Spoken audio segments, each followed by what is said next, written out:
नमस्कार दोस्तों, मैं आपका एक बार फिर स्वागत करता हूं अपने YouTube channel Galav commerce classes में।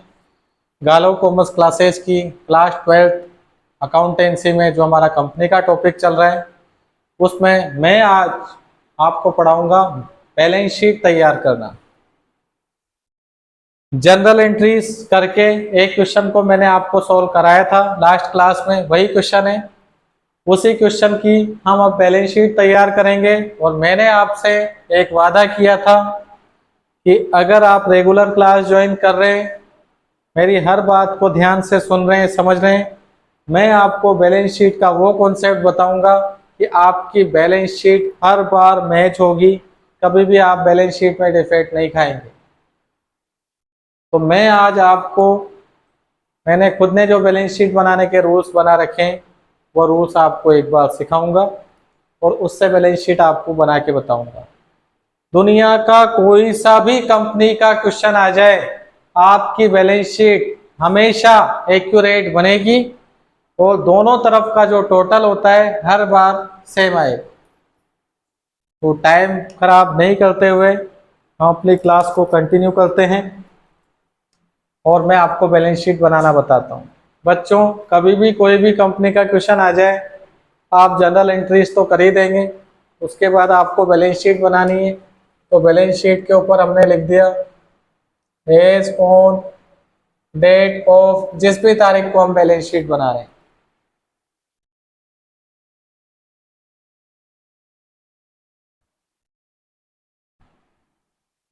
Amount in rupees, amount in rupees.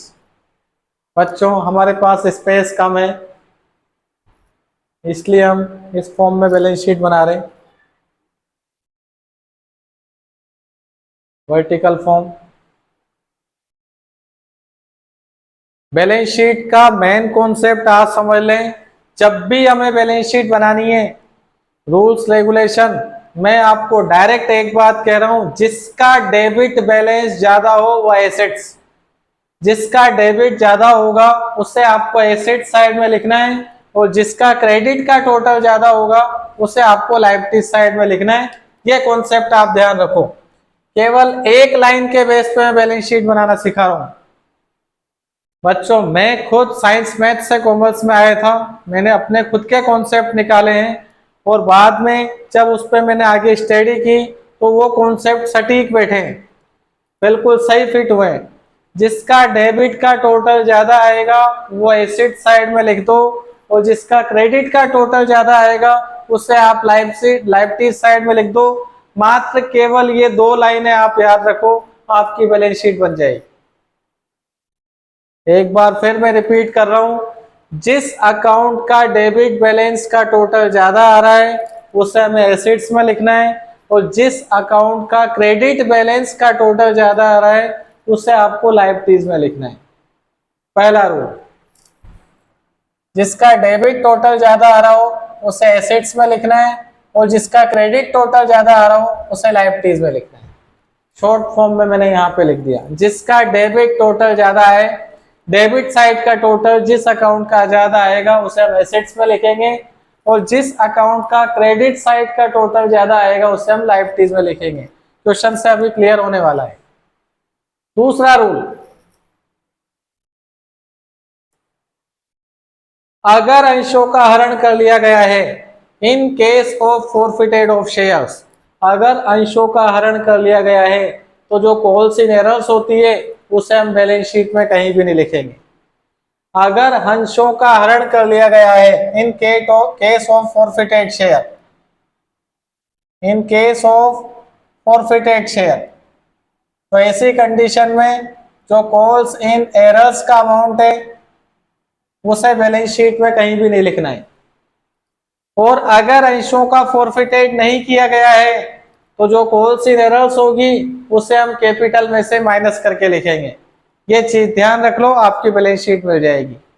एक बार फिर मैं रूल्स रिपीट कर रहा हूं, जिस अकाउंट का डेबिट बैलेंस का टोटल ज्यादा होगा उसे हम एसेट्स में लिखेंगे, और जिस अकाउंट का क्रेडिट बैलेंस का टोटल ज्यादा होगा उसे हम लायबिलिटीज में लिखेंगे। पहला रूल। दूसरा रूल, अगर शेयर्स को फॉरफिटेड कर लिया है, in case of forfeited share, अगर शेयर्स को फॉरफिटेड कर लिया है तो हम उन शेयर्स की कॉल्स इन एरर्स को बैलेंस शीट में कहीं भी नहीं दिखाएंगे। और अगर फॉरफिटेड नहीं किया गया है तो कॉल्स इन एरर्स का जो भी अमाउंट होगा उसे हम शेयर्स कैपिटल में से माइनस करके दिखाएंगे। बस इतना सा याद रखना है, और कुछ भी याद करने की जरूरत नहीं है, अपने आप आपकी बैलेंस शीट बन जाएगी। तीसरी इंपॉर्टेंट बात, shares application, allotment, first call, second call, इनको बैलेंस शीट में कहीं भी नहीं लिखते। तो बैलेंस शीट बनाने के टोटल 3 रूल्स मैंने आपको पढ़ाए हैं। पहला रूल, जिस अकाउंट का डेबिट बैलेंस का टोटल ज्यादा होगा वो एसेट्स है, जिस अकाउंट का क्रेडिट बैलेंस का टोटल ज्यादा होगा वो लायबिलिटीज है। दूसरा रूल, अगर शेयर्स को फॉरफिटेड कर लिया है तो उन शेयर्स की कॉल्स इन एरर्स को बैलेंस शीट में कहीं नहीं लिखना। और अगर फॉरफिटेड नहीं किया गया है तो शेयर्स की जो कॉल्स इन एरर्स का अमाउंट होगा उसे शेयर कैपिटल में से माइनस करके दिखाना है। यह सेकंड रूल। तीसरा rule, share application account, share allotment account, share first call account, share second call account, इसे हमें बैलेंस शीट में कहीं भी नहीं लिखना। बस ये 3 लाइनें याद रख लो, आपकी बैलेंस शीट बन जाएगी। जिसका डेबिट टोटल ज्यादा है एसेट्स, जिसका क्रेडिट टोटल ज्यादा है लायबिलिटीज। अगर फॉरफिटेड कर लिया है तो कॉल्स इन एरर्स को कहीं नहीं लिखना। अगर फॉरफिटेड नहीं किया है तो कॉल्स इन एरर्स को शेयर कैपिटल के अकाउंट में से लेस करके बताना है। और application, allotment, first call, second call को बैलेंस शीट में कहीं भी नहीं लिखते। बस इतने से रूल है। मैं अब बैलेंस शीट बना रहा हूं। बच्चों, कभी भी आप बैलेंस शीट बनाएं, किसी भी कंपनी की बना रहे हो,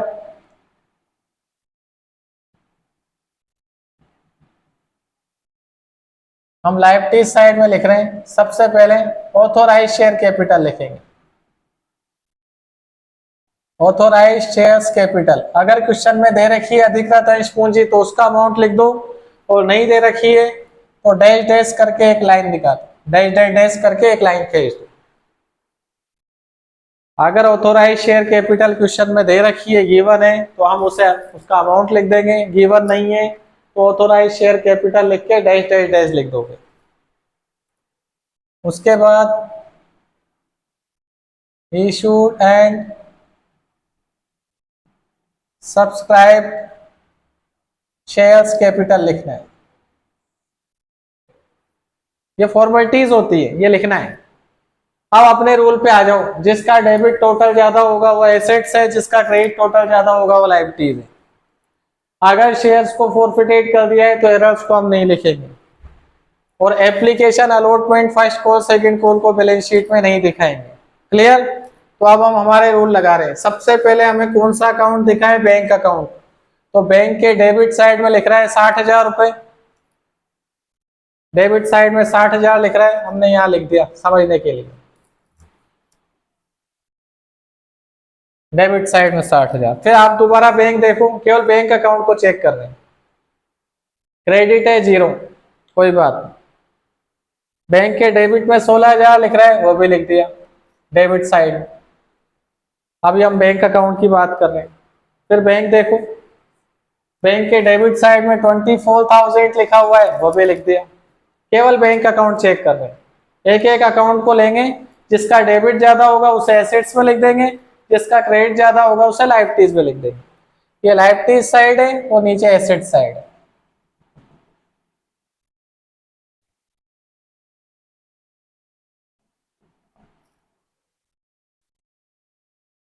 बैंक चल रहा है, दोबारा बैंक देखिए, डेबिट है, डेबिट है तो डेबिट साइड में लिख दिया।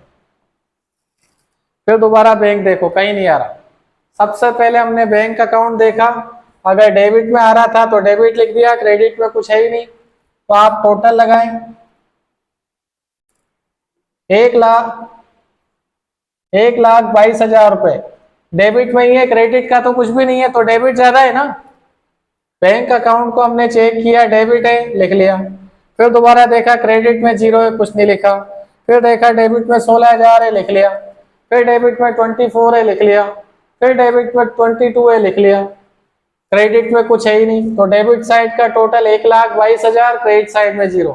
तो किसका टोटल ज्यादा है? डेबिट साइड का टोटल ज्यादा आ रहा है ना। तो डेबिट साइड का टोटल ज्यादा आ रहा है तो उसे हम एसेट्स में लिखेंगे। कैश एट बैंक अकाउंट 1,22,000 रुपए। बिल्कुल सिंपल कॉन्सेप्ट है। जिस अकाउंट का बैलेंस डेबिट साइड का टोटल ज्यादा हो उसे एसेट्स में लिखना है, और किसी अकाउंट का बैलेंस क्रेडिट साइड का टोटल ज्यादा हो रहा होगा तो उसे हम लायबिलिटीज में लिखेंगे। तो हमने बैंक अकाउंट को चेक कर लिया, हो गया बैंक अकाउंट। अब नेक्स्ट एप्लीकेशन, इसे हमें बैलेंस शीट में नहीं लिखना है, रूल पढ़ा रखे। एप्लीकेशन इसे बैलेंस शीट में नहीं लिखना है। इक्विटी शेयर कैपिटल, अब हम इसको चेक करेंगे। बैंक हो गया, एप्लीकेशन आता ही नहीं है। अब इक्विटी शेयर कैपिटल को देखते हैं। Equity shares capital, equity shares capital credit में है तो यह क्रेडिट में लिख दिया। ये डेबिट और क्रेडिट साइड बना रखी है। फिर इक्विटी शेयर कैपिटल देखो, क्रेडिट है तो क्रेडिट साइड में लिख लिया 40,000। फिर दोबारा इक्विटी शेयर्स कैपिटल देखो, क्रेडिट है, क्रेडिट साइड में लिख लिया 30,000। फिर इक्विटी शेयर कैपिटल देखो, डेबिट है, डेबिट साइड में लिख लिया 20,000। फिर इक्विटी शेयर्स कैपिटल देखो, इक्विटी शेयर कैपिटल क्रेडिट है, क्रेडिट में लिख लिया 20,000। फिर इक्विटी शेयर कैपिटल देखो, कहीं भी नहीं आ रहा। तो आपके क्रेडिट साइड का जो टोटल हो रहा है इक्विटी शेयर कैपिटल अकाउंट का 1,20,000 हो रहा है, और डेबिट साइड का टोटल 20,000 हो रहा है। क्लियर? तो कौन सा टोटल ज्यादा है, डेबिट या क्रेडिट? क्रेडिट ज्यादा है। अगर क्रेडिट का टोटल ज्यादा है तो उसे हम लायबिलिटीज में लिखेंगे। Equity share capital account 1,20,000 minus 20,000।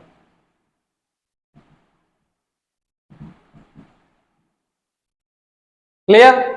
जिस अकाउंट का डेबिट साइड का टोटल ज्यादा होगा उसे हम एसेट्स में लिख रहे थे, और जिस अकाउंट का क्रेडिट साइड का टोटल ज्यादा है उसे हम लायबिलिटीज में लिखेंगे। 1,20 क्रेडिट है, 20,000 डेबिट है, डिफरेंस अमाउंट लिख लिया। सबसे सीधा कॉन्सेप्ट बता रहा हूँ बैलेंस शीट बनाने। जिसका डेबिट टोटल ज्यादा है वह एसेट्स, जिसका क्रेडिट साइड का टोटल ज्यादा है लायबिलिटीज। यह आपका शेयर कैपिटल हो गया। फिर हम आगे बढ़ते हैं।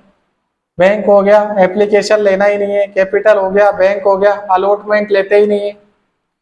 कॉल्स इन एडवांस है ही नहीं, अलॉटमेंट लेते ही नहीं है। शेयर कैपिटल हो गया। सिक्योरिटीज प्रीमियम आ गई नई चीज, सिक्योरिटीज प्रीमियम, कोई बात नहीं। अब इसको चेक कर लेते हैं।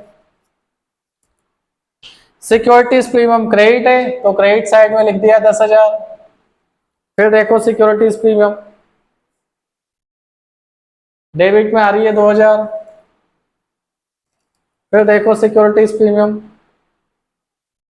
क्रेडिट में आ रही है 2,000। फिर देखो सिक्योरिटीज प्रीमियम और कहीं नहीं आ रही। तो आप दोनों साइड का टोटल लगाओ। डेबिट साइड का 2,000 है, क्रेडिट साइड का 12,000 है। तो क्रेडिट साइड का टोटल ज्यादा आ रहा है। अगर क्रेडिट साइड का टोटल ज्यादा आ रहा है तो उसे हम लायबिलिटीज में लिखेंगे सिक्योरिटीज प्रीमियम।